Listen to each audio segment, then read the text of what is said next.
Morning and welcome to this special Washington Policy Center online event where we'll take a look at the election results and we'll analyze what they mean. We'll take a look at some of the surprises and we'll get a sense of what to expect in the year to come based on the results that we're seeing, and we'll look for some silver linings here for Washington State as well. My name is David Boze. I'm the Communications Director for Washington Policy Center. Here's how it's going to work. We're going to go through a basic overview of the national results, then we'll get into Washington State. We'll have a brief deep dive into a couple of specific races. We'll analyze a couple of the numbers and answer preemptively a couple of questions regarding ballot counts and ballot drops and rapid shifts in numbers. We'll take a look at that. We'll examine a brief what if, and then we'll get into your questions. And I would urge you at any point, if you have a question, just put it into the little question function there, the tool. On the right-hand side of your screen, there's a question box there. Just enter your question there, and I'll be tabulating those and bringing them in and weaving them throughout the program. And then at a certain point, that's all we'll do is we'll take your questions as well. Starting with Todd Myers, our Center for the Environment Director here at Washington Policy Center, and the President of Washington Policy Center, Dann Mead Smith, who are joining me now. Gentlemen, it was expected to be a historic campaign, and it is. The results are still coming in. Some races still undecided, and others are all but decided. So let's start with the national overview, and let's start with you, Dan. What do the results mean? What are the lessons learned? Let's start with the presidency. Yeah, and a lot of this is, obvious and still, changing even this morning. So it looks like, Biden is going to win Pennsylvania and the states that he needs, and will probably be declared the president-elect today. But obviously, President Trump did extremely well compared to polls and the conventional wisdom. And he got the largest Republican vote ever for president. Still lost the popular vote. There was obviously a huge turnout, but he did extremely well. And then, the Republicans did really well in both the House and Senate and Congress. And, it looks like they're probably going to keep the Senate. As most people know, it's all going to come down to what happens in the Georgia Senate races, and the kind of blue wave that people thought we might see in the House, didn't materialize. Republicans probably picked up 6 or 7 seats in the House, so Nancy Pelosi will have a slimmer majority, and we'll have to work with probably a Republican Senate. Todd? Yeah, I think first is that I've seen a lot of people sort of upset with how media outlets are calling the race, whether they call it today. First, the media outlets calling the race, even if they called it for me, which frankly in all moral justification they should, doesn't matter. It doesn't make a difference, right? I mean, a lot of these races in Pennsylvania and Georgia and elsewhere, there are going to be lawsuits, there are going to be recounts, they're going to go on for some time. The question is, why do they call them? And it's because they can look at the vote projections and make a prediction about where it's going. And so far, frankly, they've been pretty good. On election night, I remember people were very surprised that Fox News called Virginia very confidently for Joe Biden, even when Donald Trump had a big lead.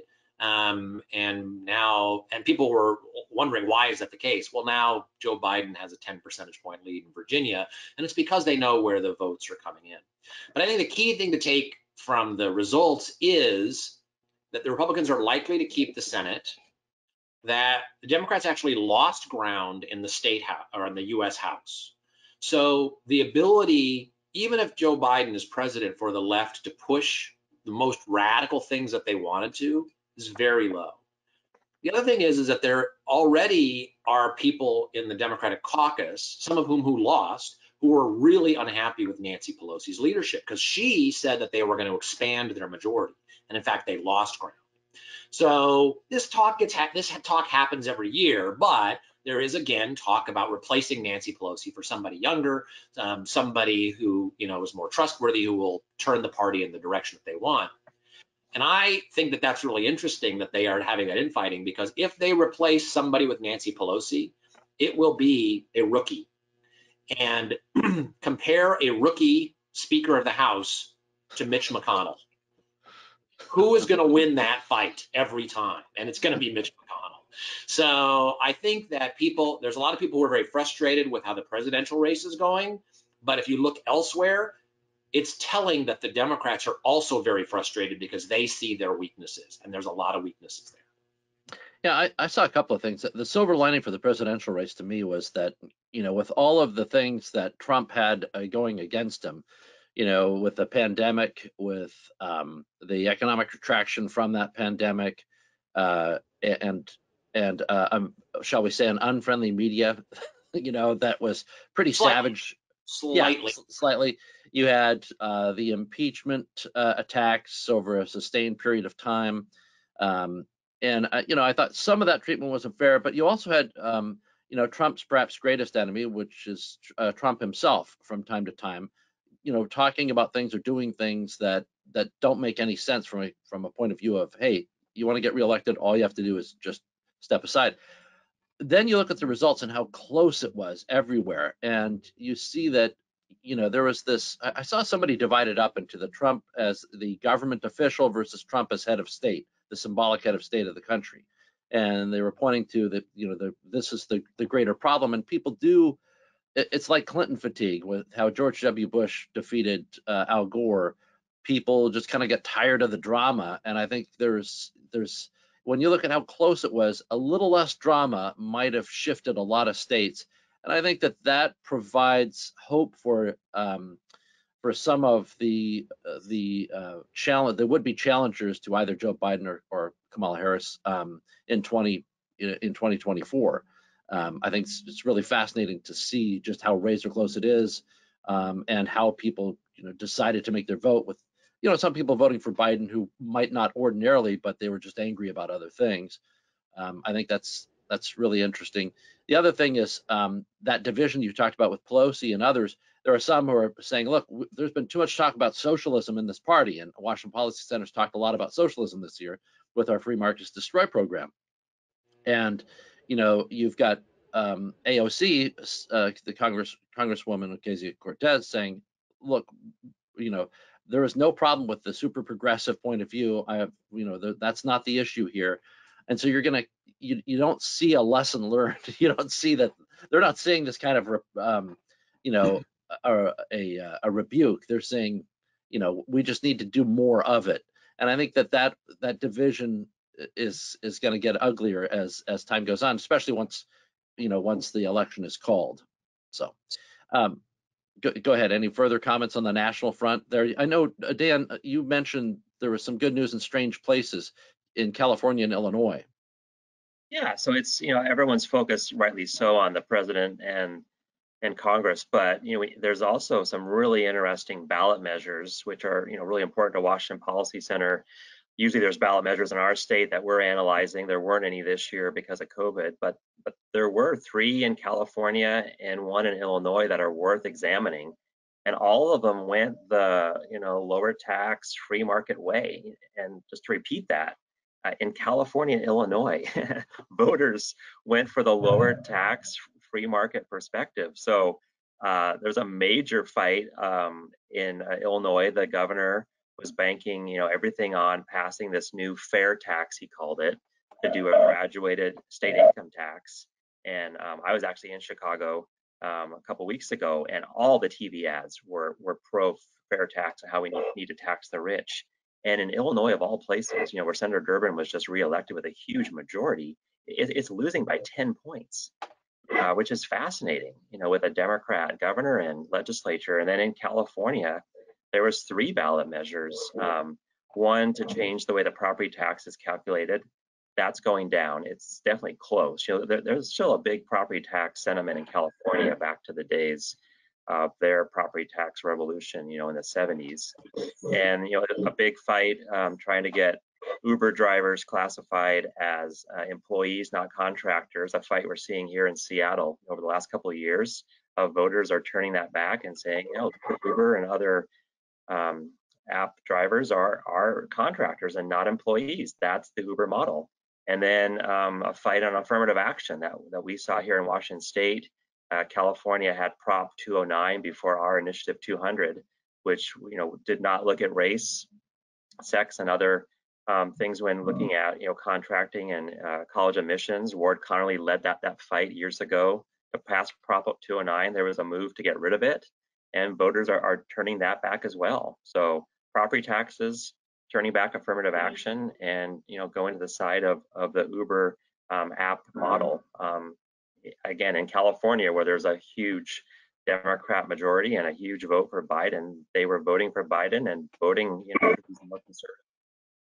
It's interesting to make the same observation here with the tax advisory votes, where again and again, the voters of Washington elected candidates that lean toward collecting more tax dollars, more revenue. They think the problem is not having enough, and yet voters are saying, well, yeah, we're going to send you there, but we don't want the new taxes. We want those repealed. Yeah, I think it's a really interesting thing. No wonder those advisory votes are so unpopular among some legislators. Yeah, and I remember last year when we saw the same thing with I think we had 12 advisory votes last year, and 10 of them, were taxes and were defeated. And I remember voters were confused. Some people thought that those taxes were going to go away. So there's still a confusion, I think, about the advisory votes and whether they're binding or not. And people, I remember last year, got angry because they realized, well, I thought I was voting on something that actually meant something. Yeah, I mean, I always feel like it's great because it removes the confusion. It's not like a legislator can look at that vote and say, I'm not really sure how the people think there. Right. I mean, across the board. You're already seeing left-wing groups say, oh, the voters voted for more taxes, right? That's what the election, that's what the Exactly. Yep. So the voters want more taxes. And so I sort of got tired of it. And on my Twitter feed, I said, well, here are the 4 votes that they actually took on taxes. And guess what? They wanted to repeal every single one of them. Right. So, you're interpreting the results in the way you want. But when voters are asked directly, do you want more taxes? They say no every single time. So yep. I understand the frustration. I'm frustrated too that those aren't more binding, and they used to be. We ought to go back to that, but they are still useful to send a message. And if you think legislators aren't scared about voting for more taxes when they see that, even legislators who want more taxes, you're wrong. They do look at that, and it does make a difference. And so it's good that people are voting that way, even if they're not binding. Don't forget, if you have a question or a comment or some topic that you want us to address, just go into the question section here, the toolbox of the GoToMeeting toolbox there, enter it, and we'll get to it during the Q&A section or earlier. So just put it in whenever you wish there. On the right-hand side of your screen, you should have a toolbox that has the ability for you to type in your question, or like I say, if there's a topic you want us to address. Yeah, and that brings us to Washington State, as you point out, Todd. A lot of people already saying, "Hey, look, this creates kind of a mandate from the left point of view that there's been some dreams of new environmental taxes, some new income taxes on capital gains. There's kind of there's some talk, rising up about what they might do with greater majorities, and let's face it." There's a lot less competition in Washington State. It's not like a bad vote is necessarily going to make someone worried that they're going to lose their seat to an opposition party, because Democrats are very firmly in control of the House, the Senate, and the governor's mansion. So let's take a look at Washington State and see if there's any lessons learned, starting with the statewide races and the gubernatorial race as well. Dan, any observations on the statewide races? Well, yeah, and a lot of, have been covered elsewhere. So I'll try to focus on some maybe that aren't, and, kind of look at some interesting stories. Obviously, it was a big night for Democrats on the statewide races, but it's still fascinating to me how well Kim Wyman does as Secretary of State. With this massive turnout, Trump got about 38% of the vote in Washington State, and there's Kim Wyman, who just increased her lead yesterday with the vote count yesterday, getting 53%. So it's pretty remarkable that how well Kim Wyman does in these presidential elections, you know, as a Republican, with R after her name.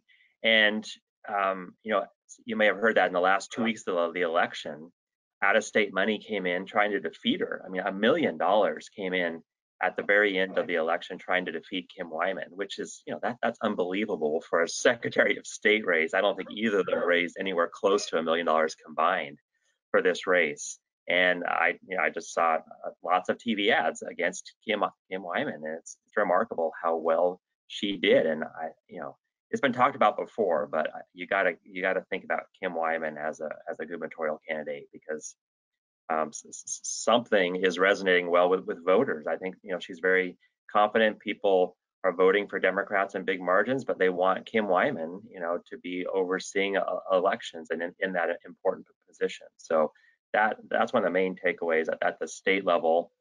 You know, last 4 years ago, we had 2 Republicans running for treasurer, which was, you know, really interesting that 2 Republicans made it through the primary.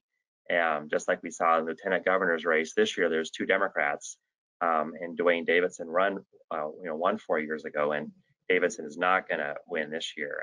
So interesting that, you know, Kim Wyman was able to kind of make the case for her as a Republican statewide, but it didn't work for the other statewide Republican. Yeah, I think there's an obvious challenge, which is that the president, and this has been true for a while, but the Republican president hurts Republican statewide candidates in Washington state. Kim Wyman ran 15% ahead of Donald Trump. Even Lauren Culp, who only got 42%, ran 4% ahead.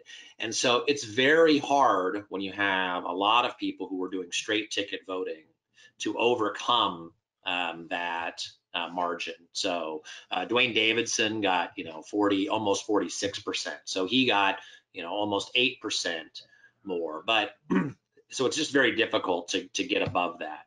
The second thing is that because we have a top 2 system, right? Because 2 Republicans can get through, as was the case 4 years ago with treasurer or lieutenant governor, each party needs to do a better job of figuring out who their candidates are before they put them on the ballot.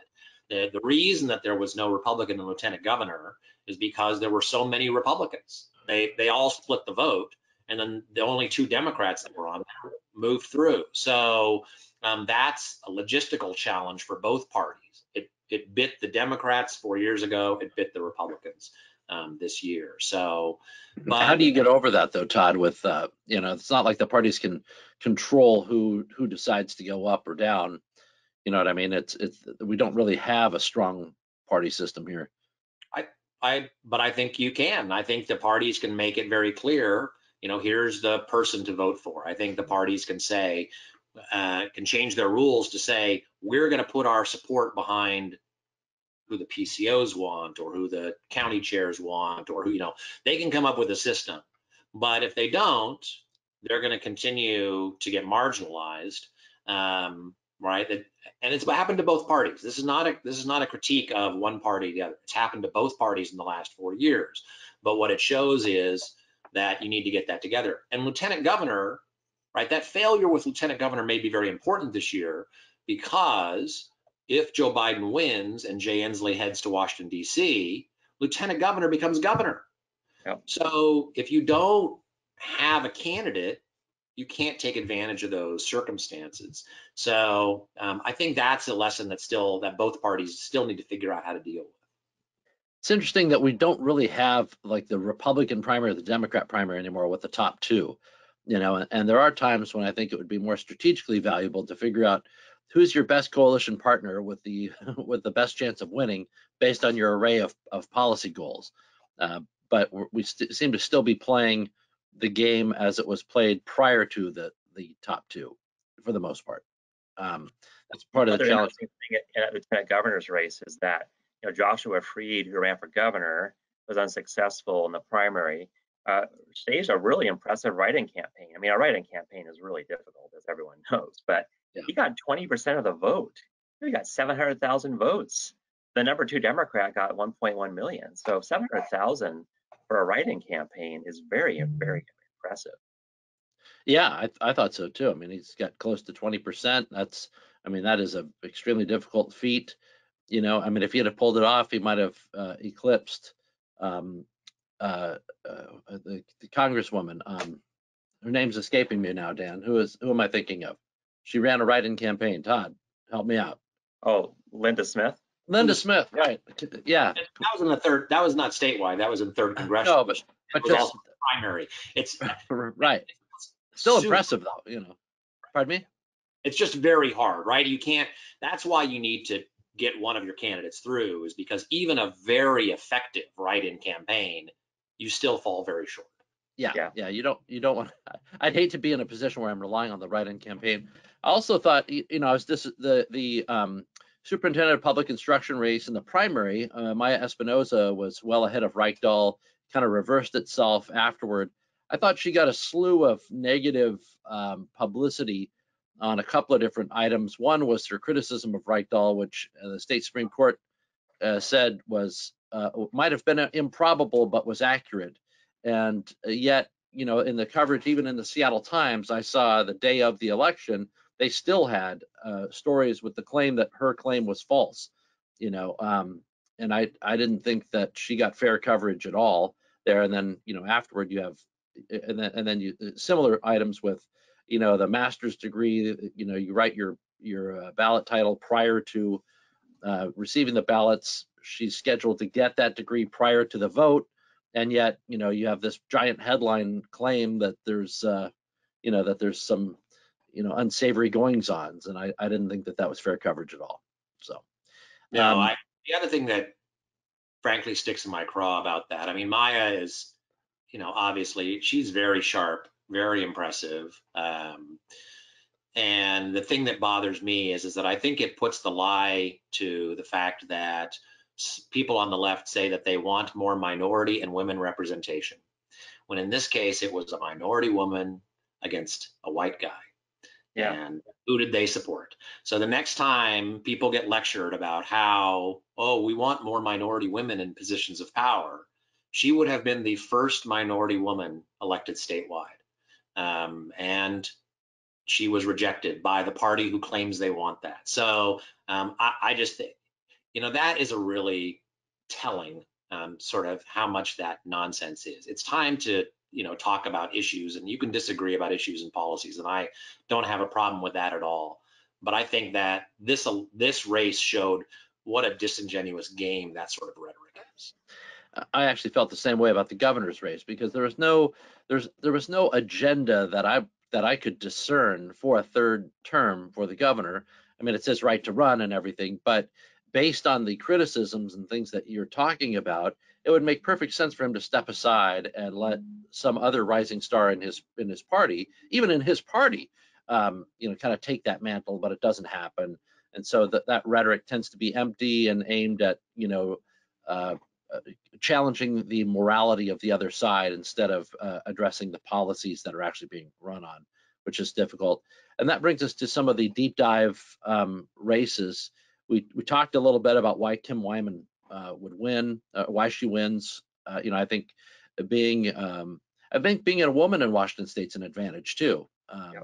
And I particularly if you're a Republican, because I think Republicans kind of have a stigma that's difficult to overcome. State treasurer, we addressed the 28th legislative district race, Steve O'Ban versus Tawana Nobles, and the 5th district, Mullet versus Ingrid Anderson. You know, the 20th district was special to me because Senator O'Ban's my brother-in-law. I was very sad to see him lose. You know, I guess I don't know if it's been called exactly yet, but it's highly improbable, at least based on the last vote total I saw, that he would win. You know, I talked to him about this, and we both knew it was, you know, an uphill race. You know, but Tawana Nobles, the new senator, is an incredible candidate. You know, a former single mom, you know, experiencing homelessness, you know, rising above it all. I mean, she's got a great backstory. She's an attractive young candidate, and the district's been trending, you know, leftward.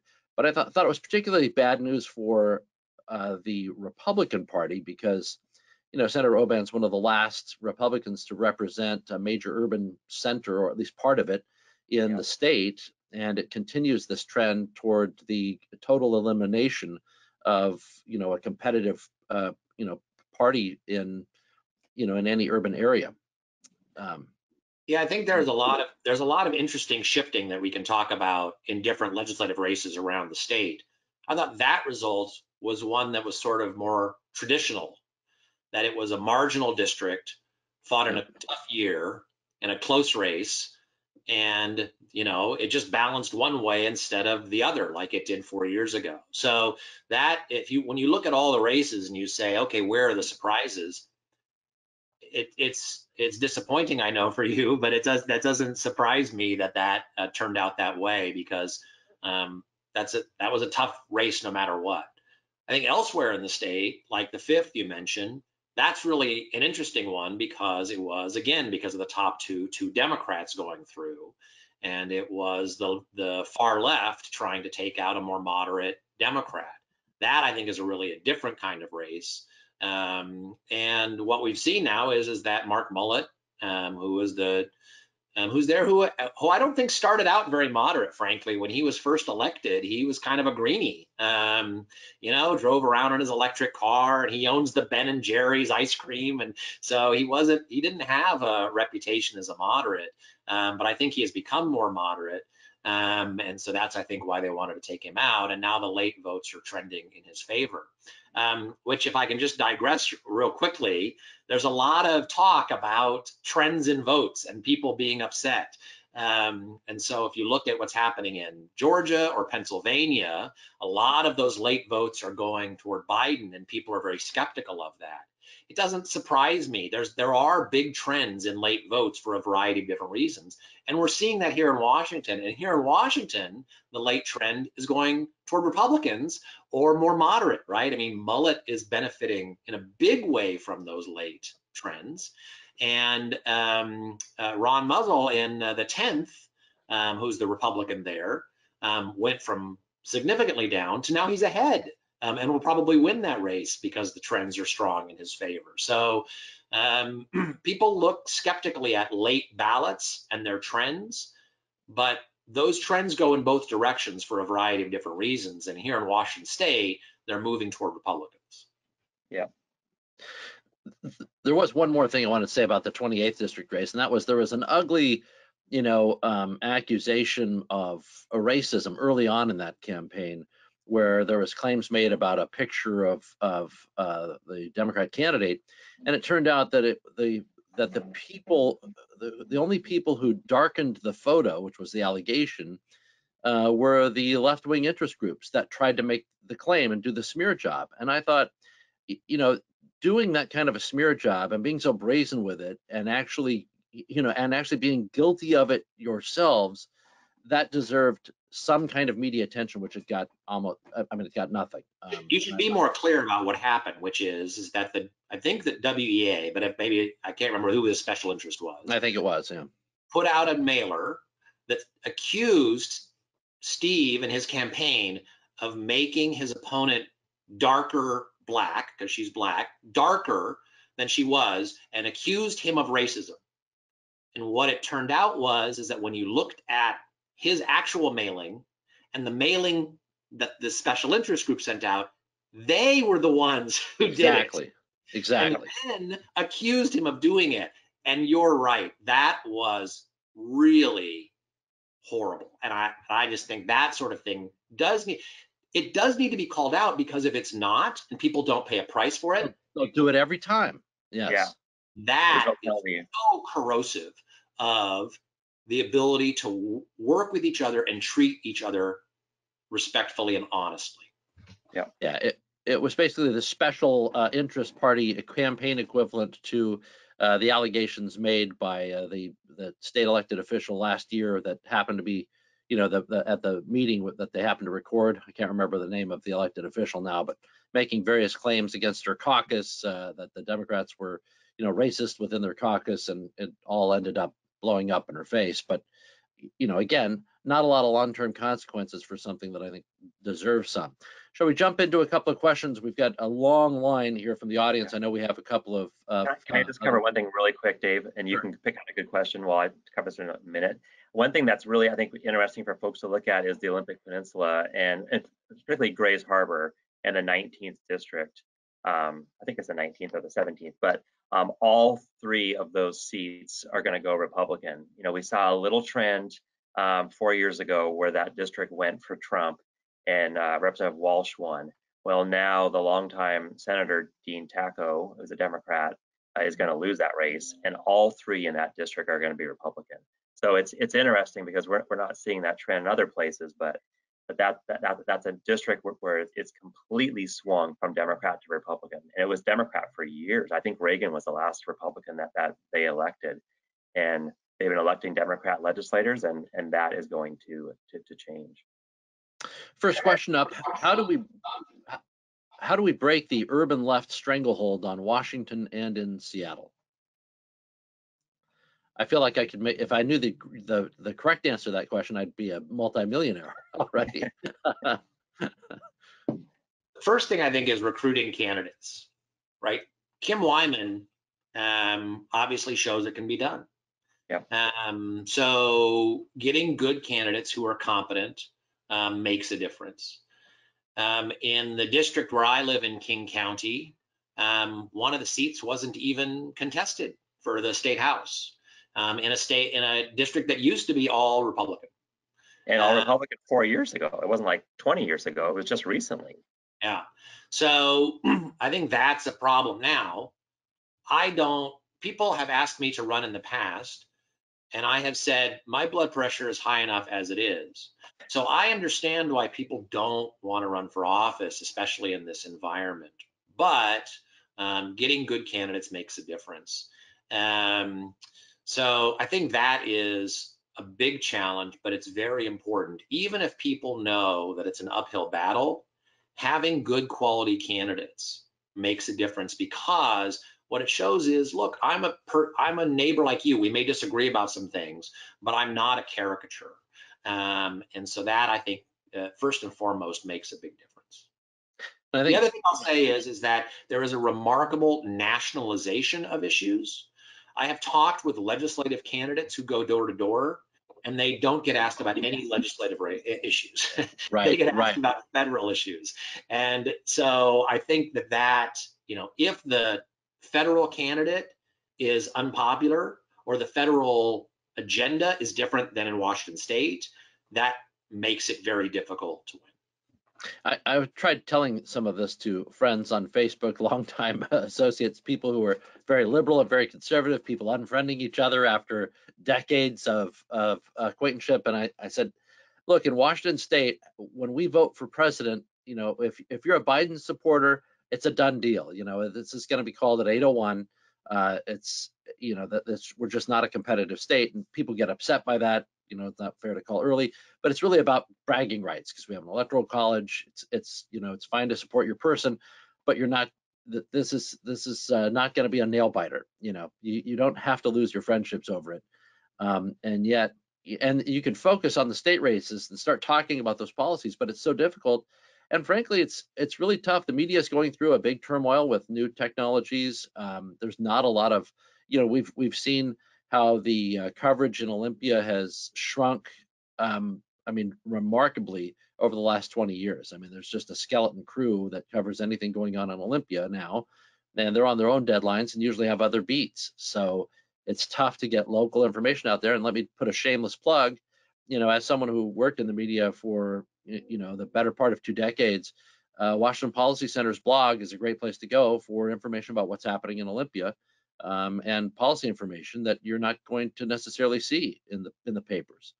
So next question here, unless you got a further comment, Dan, is what happened in King County where the sheriff position flipped to an appointment?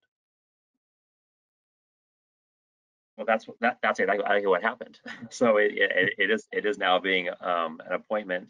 Reagan Dunn, who's a Republican, or I guess he's nonpartisan officially, but he's a conservative on the county council, was arguing that was not a good idea, to have the county council and the county executive control the sheriff. King County will be the only county in the state, I believe, that will have an appointed versus elected sheriff. And probably not a good trend, but not surprisingly, where when you have such a huge liberal turnout in King County, that's what kind of the stranger and the other kind of more left-wing groups voter card said was to vote for that to be appointed. So yeah, that is what happened, and I think it's not going to be a positive thing for law enforcement in King County. Maybe they're learning the Reichert lesson, which is Reichert's got a political career built in part off of a successful career as a sheriff, and that's a potential place, not necessarily, but a potential place that generally more conservative or right of center person might make a splash in King County they wouldn't otherwise have the opportunity to do. Yeah, it definitely. I think it politicizes it, the sheriff too, because now you have a liberal county executive and county council choosing the sheriff, and I didn't follow the race very closely, but I'm not aware of really any issues with the King County Sheriff Department. I'm not sure why we're doing this change. It's sort of like Sound Transit, right? You don't want directly elected Sound Transit commissioners because then they might go the wrong direction. Yeah, right. You want the county executive who you control to be the one who appoints positions. So it's as simple as that. Next question. If Trump does indeed lose today, who do you see as the leader of the Republican Party post-election? So first, Trump is not going to lose today, right? There are going to be recounts and lawsuits for weeks. I think that, if we see what happens in Pennsylvania, Georgia is very close. But if you see what happens in Pennsylvania, I think that is more likely that Trump will lose. But I think people get very upset when the media calls. Don't let what the media says bother you, right? At the end of the day, it's at the ballot box. Who is the leader is the question. I have no idea.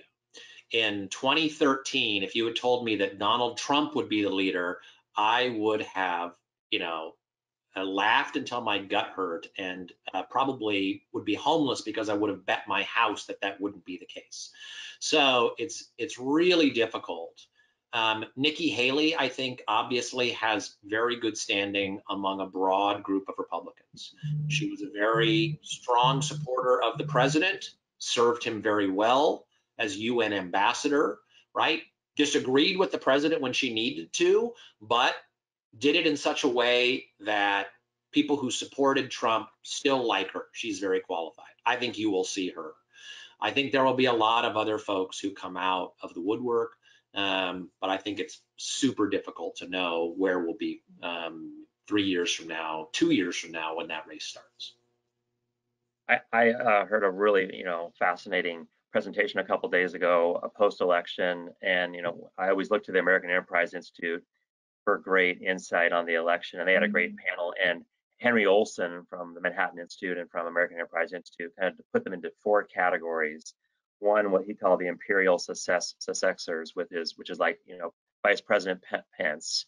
More Trump but less tweet is the way he described it. So Pence is definitely one faction of the party. That he's obviously the vice president, so he's in line to succeed president.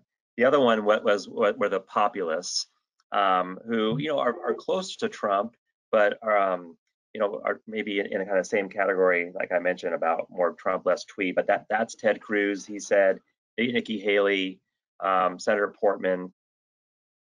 Third one is the young reformers who take Trumpism very seriously. Marco Rubio is who he mentioned in that group. Rubio was out stumping for Trump a lot, but he does it in a different way, and that they're going to build a new coalition. And then the final group, which is the smallest one, is the moderate outsiders. He mentioned former Governor Baker of Massachusetts and Governor Hogan of Maryland.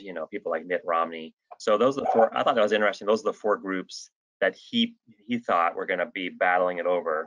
It'll probably be the kind of populists, the Cruz, Haley, maybe Scott Walker, and then the young kind of reformers like Marco Rubio.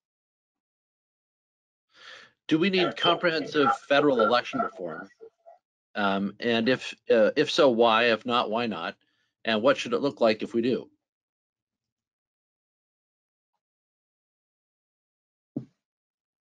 I don't know the answer to that. Yeah. Elections are done state by state. The rules are done state by state. One of the big areas of contention this year is what ballots get counted. Is it in Washington? Is it like we do in Washington, where anything postmarked or turned in by election night gets counted? Or is it like in Oregon, where your ballot has to be in? It doesn't matter if you postmark it on election day, it has to be in and received by election day. I don't see that changing. I think a lot of states are going to do a better job at vote by mail. A lot of states had sort of vote by mail thrust upon them this year because of COVID. So I think some of those systems will be improved, but I will admit this is not an area of expertise for me. So I don't know what sort of national election reform will be done. I think it's still more likely to be state by state. It'll be interesting to see how muted the the last election, there was all these great calls to eliminate the Electoral College. And this time, if it goes Biden's way, which it appears to be, you can watch how muted the calls for the destruction of the Electoral College will be. They'll still be out there, but I like the idea of candidates vying for state populations and having to go to each corner, because people live differently. People have different priorities, and it's nice to see them give that a nod, the last remnants of federalism. Dan, any thoughts? No, why don't we go on? I know we have lots of questions to get to. Next question. I keep hearing the Republicans are going to keep the Senate, but I see there are 48 Democrats, 48 Republicans, and 2 independents. Aren't the independents caucusing with the Democrats? Yes, but I don't know that that's right. I think it is 47 Democrats, 2 independents, and 48 Republicans that have been called, right? So I think Susan Collins in Maine may not have been called, although she may have. The Georgia race, I think, is one that's still outstanding and is probably going to go to a runoff in January. And then there's one other that I'm forgetting that is going to the Republican. So at this point, if the Republicans lose Georgia, it's 50-50. If they win Georgia, it's 51-49. Right. So that's where I think it is. But remember, the other thing about that is, even if it's 50-50, which is not good if Biden's president, because then they get Kamala Harris is the tie-breaking vote. But remember, they still have to deal with people like Joe Manchin, right? Joe Manchin, who is a Democrat in West Virginia, would be a rabid right-wing Republican in Washington State.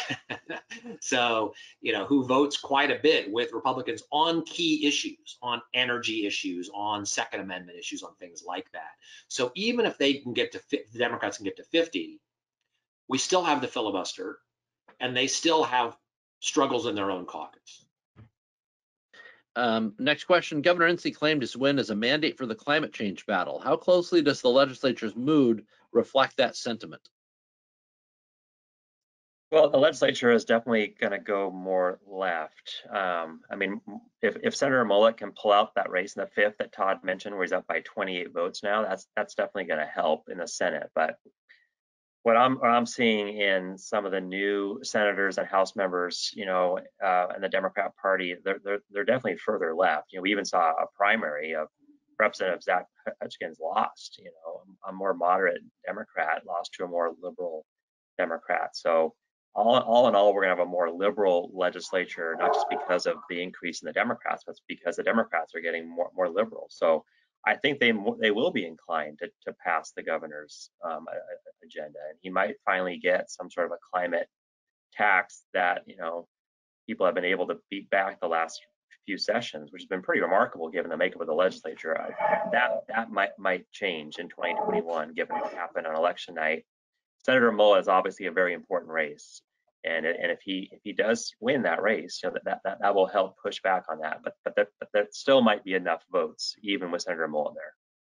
But remember, again, going back to those advisory tax votes, any tax increase has the possibility of being put up to a referendum. Yep. And if you are a Democrat in a marginal district and you are voting for a tax increase that your district is probably going to vote against, that's a tough vote. Even if you won, it's a tough vote. So the trend, I mean, there's definitely more likely that those things happen, but it's not a done deal. Yeah. Which is why we support the Washington Policy Center and our efforts to make sure that those things don't happen. Exactly. But I will just add, I agree with Todd, but I will just add that I think it's more likely to happen in 2021. I think in 2022, when it's an election year, people will be, more worried about it. So I think there's going to be a big push, in this coming session when there's not an election the following fall. Next question, what happened with R90? I mean, my own view on that, this is the statewide initiative to repeal the sex ed mandate. I think that if you look at the way the ballot was titled, the referendum's titled, it says, it's science-based, it's age-appropriate, and the people who were fighting to repeal it were challenging both the idea that it was science-based and age-appropriate. But if it starts with that description, it makes it really difficult to get beyond that. Plus, I thought, as I pointed to the coverage of Maya Espinoza earlier, most of the coverage seemed to parrot that line and assume that the people who opposed it were prudes and that their criticisms were invalid. I didn't see a whole lot of actual quoting of the materials or looking at the examples online in a large part of the coverage. So I think that's part of it. I think also that people just don't believe that it's that bad, right? It's like, oh, I think you're exaggerating as to how bad it's going to be and things like that. And so I just think that they don't believe that. My favorite part of this is that the yes on 90 would argue two things. One, the other side is exaggerating. It's not nearly as bad. right. And second, they need to stop using the copyrighted material from the curriculum that we're using. So at the same time that they were denying that it wasn't as bad as the people made out to be, they were saying, quit showing the stuff we're going to use. Exactly. So, my feeling is, look, again, a lot of politics is local. And for people who say, I don't think it's going to be that bad, there will be school districts where it is that bad. And then parents are going to go, wait a minute, you told me this wasn't going to happen. And I think that that's when you're going to see people start to wake up and realize, oh, this is a problem, that these people weren't exaggerating. So I think people who are frustrated by that, I certainly am, but the battle is not over. It's only the first step. It's once it gets into the schools that I think you're going to start to see even more backlash. I also found it.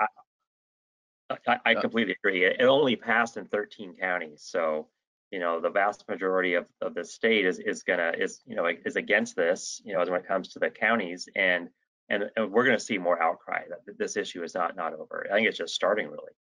I also thought it was funny that we've had these large McCleary battles over the last few years, and the big criticism was, we don't want the state to take over certain things because we've got to have local control, and that was just who's going to write the check. And suddenly, when it came to a much more intimate issue that for parents to choose values, suddenly, we need a centralized statewide mandate. I mean, we just can't risk a district making their own choice, or parents. It was rich. Next question, what's the major effect the election will have on the east side of Washington state? Maybe a seismic shift toward Idaho? I don't know. I mean, we talked earlier about some of the low, what seemed to be low voter turnouts in Eastern Washington. I don't. And that was before we went on the air, but that is worth kind of repeating now at our event, that a lot of the ballots aren't all counted in Eastern Washington, but in some large population areas like the Tri-Cities, Franklin County, it's a pretty low voter turnout compared to King, Pierce, and Snohomish County. So I don't know exactly why that is. Maybe because there wasn't a competitive congressional race.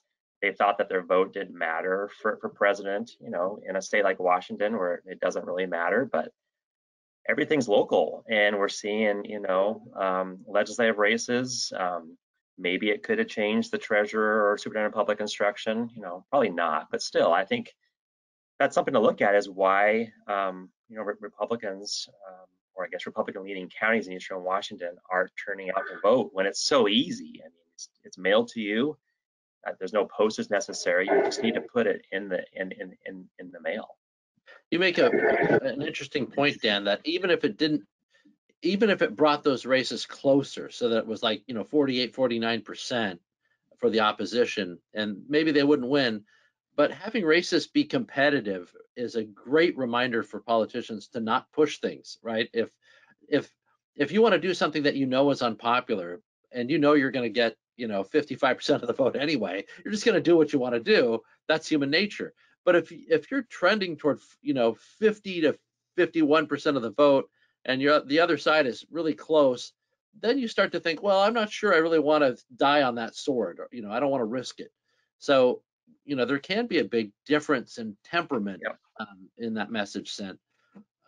That said, I just think the only major effect here is that until Eastern Washington figures out how to appeal to urban voters on a statewide race and get candidates that can match those values plus have something to offer the West Side, basically ag policy is going to continue to be made by people in Seattle. I mean, for the most part. How likely is it that Governor Inslee will take a role in the Biden administration? And what would a Governor Heck administration look like? How would it differ, if at all, from Governor Inslee? Todd, you've been really focused on this one. Yeah, so there are lots of rumors that Governor Inslee will head to DC as one of the environmental slots, EPA, Department of Energy, Secretary of Interior. But there are other names for those as well. So I don't think that's necessarily a done deal. If he does, though, Denny Heck would become governor, at least in the short term. And interestingly, there would be a special election either next year or the following year, which is interesting because one of the challenges that I mentioned for Republican candidates statewide in Washington State is that the top of the ballot makes it hard for everybody else. If you get an election in a non-presidential year, then I think a lot of things get shifted. So I will tell you, I've known Denny for more than 20 years. I like him. He's a very nice guy, very sharp. I think he is going to certainly be more thoughtful than Jay Inslee. I think he will be more moderate than Jay Inslee. He did in DC. He seemed to become more partisan in DC than I was used to. Yeah. And so that is in the back of my head that I saw him say some things that I think were not great.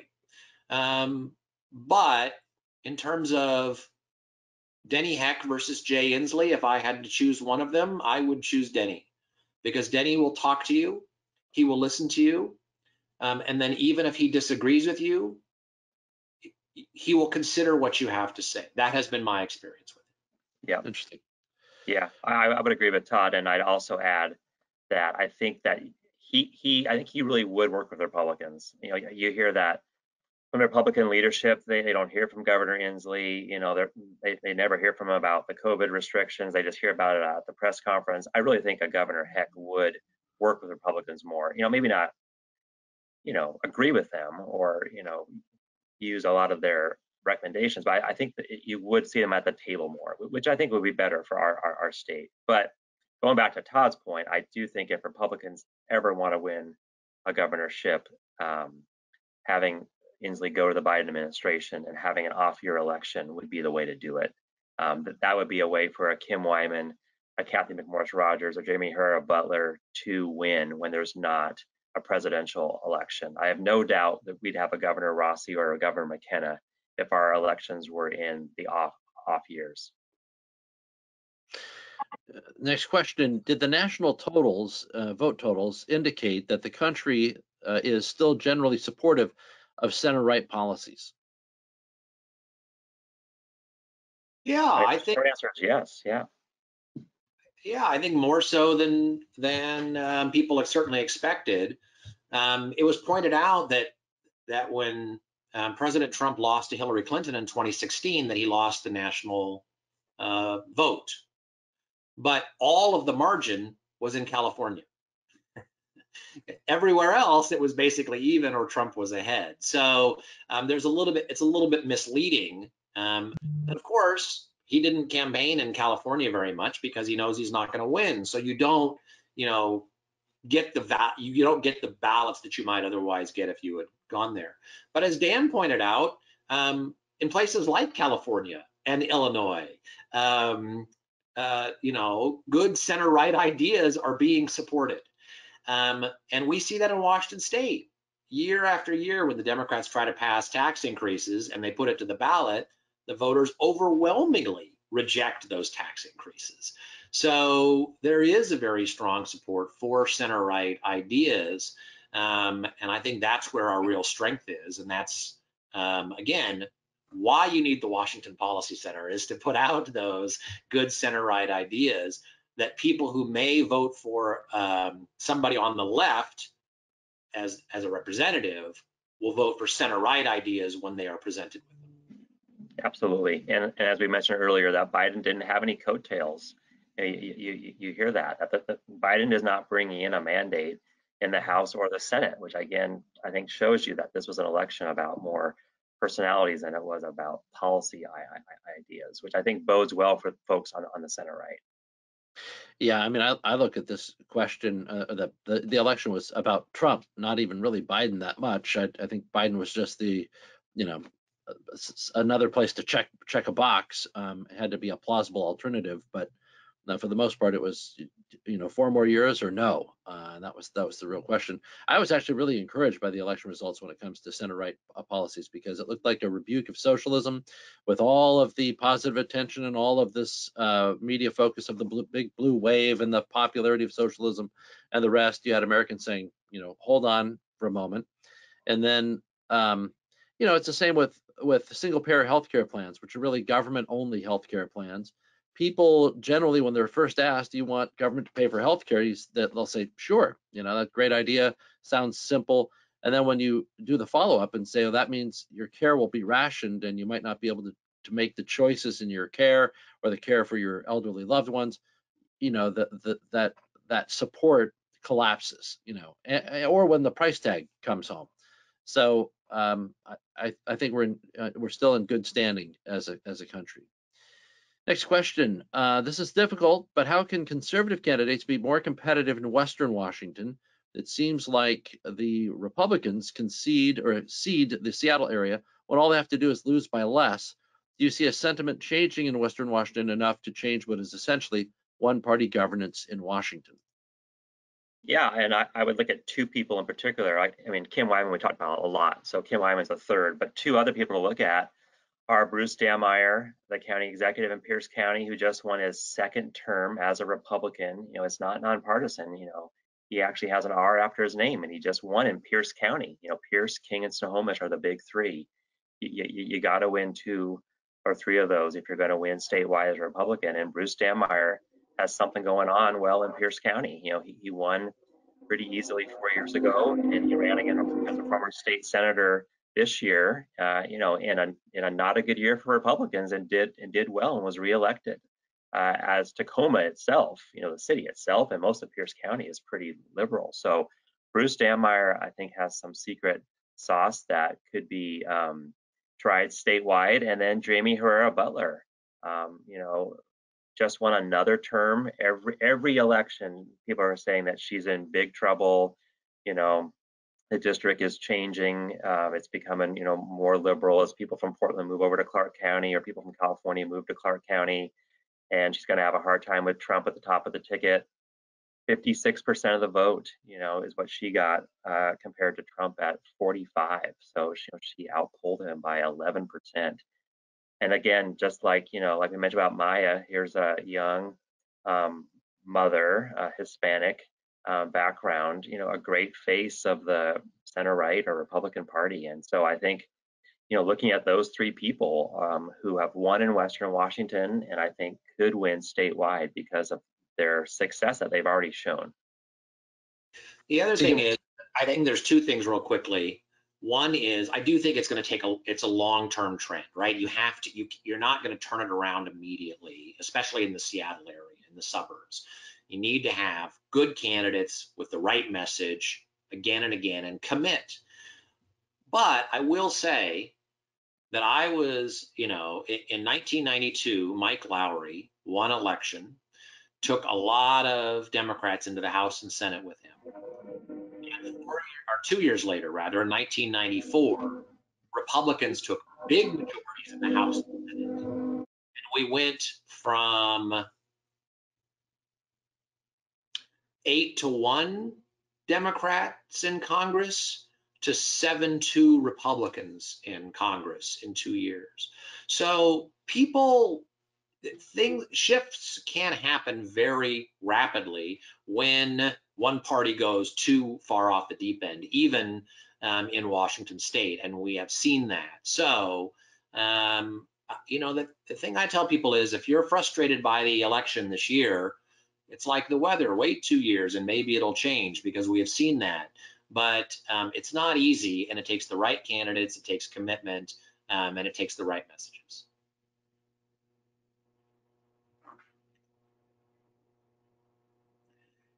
And now we've lost Dave. Yeah, Dave, we can't hear you. Oh, sorry. There's the train was going by, so I muted myself. There's quite a few questions left. I know we're just past 11 o'clock. Do you want to continue for a few more questions, or for those remaining? Sure. Most attendees are still here.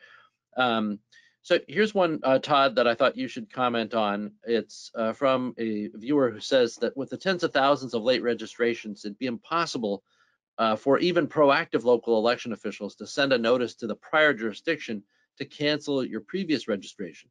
So I really think there's potential for people to have voted more than once.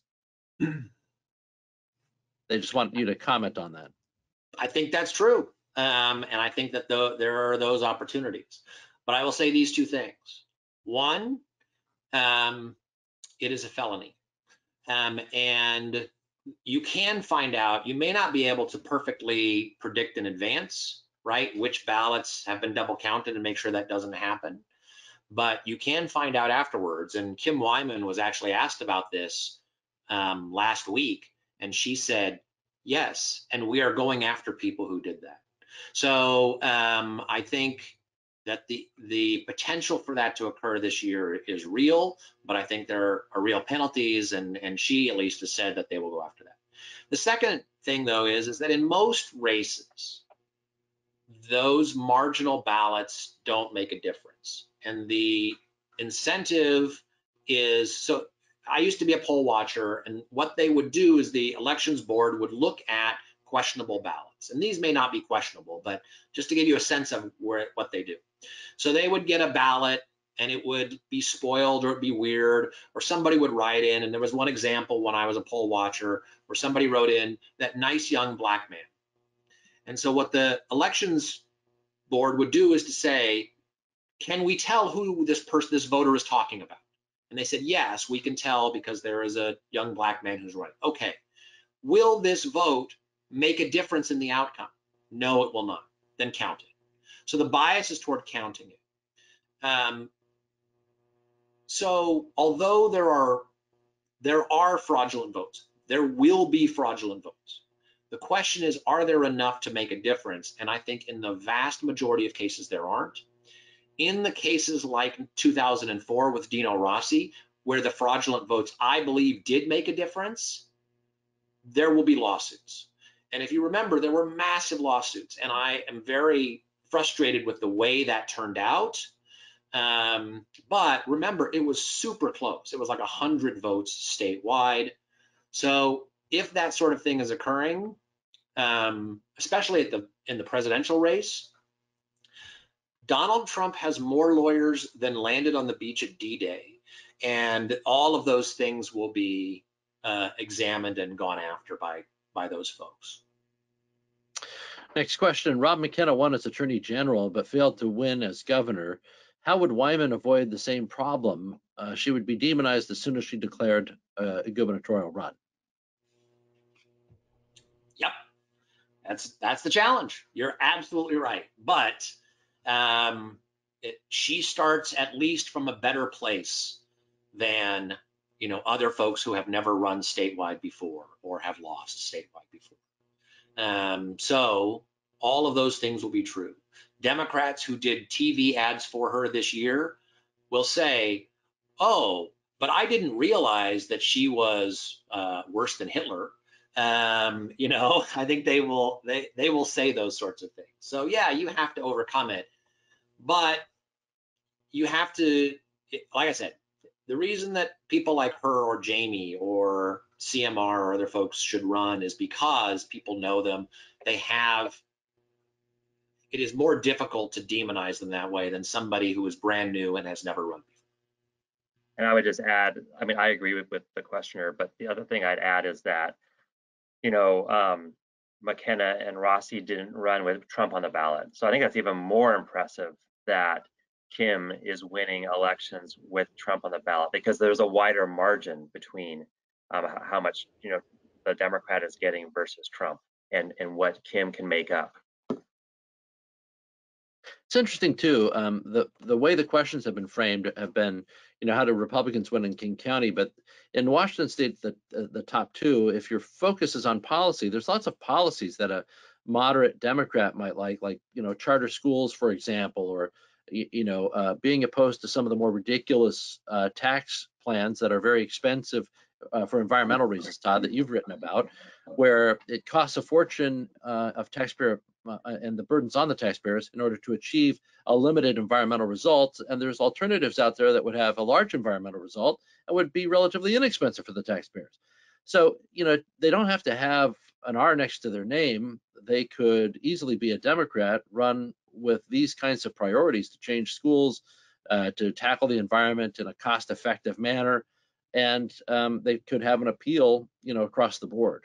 So I agree. And Brian Sontag is a good example of that. Moderate Democrat who won statewide several times, and people have talked about Rodney Tom, the former state senator, running as a Democrat statewide, because I think he would embrace some of those issues but be more liberal on social issues. And then that's another reason why the Mark Mullet race is so important, because if Senator Mullet can win, advocating for charter schools and against an income tax, I think that really helps, in the legislature going forward, and as a statewide candidate too. Let me give you one more example that I'm working on, which is occupational licensing, which is the state regulating who can get a job. And those licenses predominantly hit low-income people, minorities, and immigrants. And so we've worked on that. And this last session, one of the bills that we supported on that passed out of the House 98-0. And that was an issue that we originated and then was picked up by House Republicans, and House Democrats signed on to it. So we now have, and since then we've gotten new partners on the left who are going to help us push it through the Senate. So there are lots of ideas that cross party lines, that people who are fair-minded, people who will work with the other side, are willing to say, yes, I see an area where we agree on this, let's do it. Next question. The Washington State Senate Facilities and Operations Committee, 4 Democrats, 3 Republicans, had a quick virtual session on Wednesday. It stated that all Senate committee meetings and hearings would be conducted via Zoom, with residents and lobbyists appearing remotely. The problem is that the last-minute amendments to legislation will be truly behind closed doors and into the evening. How will we stop this? I don't know that that's entirely true. I think there is certainly question about how it will work. And there is a danger of that. They also have said that there will be some stuff in person. And I can tell you that if you have a lobbyist on an important issue, you're going to want that person on the Capitol campus. So I think there's going to be some pressure to open up. I actually testified before a city council this summer remotely. So if city councils have figured out how to get this done, I think the state House and Senate can figure it out. And the other thing is that frankly, the statewide expert and the person who's been calling for this longer than anybody else, long before COVID, is Jason Mercier of the Washington Policy Center. So if there is one person who is the absolute expert on the way to do this, we have him in-house. There's one comment here, obviously aimed at my comments, that Senator O'Ban, my brother-in-law's race, has not been called. They're doing some ballot rehabilitation. yes, I didn't mean, I think I made it clear it's not called officially. It just doesn't, it looks unlikely that the senator will be reelected. Yeah. You know, look, I'll hold out hope as long as anybody, but I also tend to be a pessimistic by nature. So it's not because I want to be, it's because I just hate having my heart broken. So I'd much rather assume the worst and then be pleasantly surprised, you know, at the end. Yeah, 'cause it is down to 700 votes, so it definitely is narrowing after last night. Yeah, no, it's great. Let's see. There's probably another 50 questions that we're never going to make it through. So I think we have to call it at some point. And I think now is as good a time as any because we've still got, you know, a number of ballots to count, a number of races to be decided, and so who knows? Maybe our minds will change after those things occur, and the aftermath of their consequences is more clear. But Dan, as always, great to speak with you and Todd. Any final words or thoughts on the election? I thought it was a more optimistic conversation than I thought it would be. So I thought there's lots of good things out there that we talked about for the election and in our state. And I would just mention, given all the questions we had that we didn't get to, the week of the 16th, so about 10 days from now, we're doing something unique. We're having office hours for our research center directors and myself and a couple other folks in our leadership team. So there's another opportunity to ask us questions, and we'll have a much better picture on the election in 10 days as well. So if you're not already a member of WPC, consider joining, and you'll be invited to unique events like today's and that office hours we're trying for the first time. It's just very informal. You'll have an opportunity to ask questions like this of us, but we'll be able to see all of you, which will be kind of cool. So that's happening the whole week of November 16th. So I'll just finish with this, that it is a psychologically proven fact that people feel losses more than they feel gains. So it is easy to fixate on loss of the governor's race, which frustrates me certainly. It is easy to fixate on loss of the president if that happens. But that shouldn't be the only thing we look at. Elections in Washington state weren't as bad as some feared. They're not as bad now as they appeared on election night. The national situation, I think, is better in some ways than I thought was going to happen with Congress and Senate. And there are a lot of opportunities on individual issues where our ideas can make a difference and are popular. So remember those things. And I happened to post on my Facebook this week that whatever the outcome, remember that because of markets, we are richer, we are happier, we live better lives than we did 50 years ago. And that ought to be remembered. And I actually did a radio interview with a reporter who saw that and said, this is a really good point. So I just think it's worth remembering that we have a lot going for us. And if you doubt it, remember that the Democrats are fighting amongst themselves. And that, if nothing else, should convince you that they don't feel, that the left doesn't feel like they won. I shouldn't just say Democrats, because there are some good moderate Democrats, but the left is angry and they don't feel that they won. So if you don't believe me that there's hope, look to what the left is doing and realize that they're not on the front foot. Yeah, I saw one question we didn't get to that I wish we would have, and that was, how do we stop the cancel culture and what do we do about this cancel culture? And I think, you know, a part of the election results might have been a repudiation of the cancel culture, where people were seeing, you know, this frenzy to fire everybody and go after people for their political views and the rest.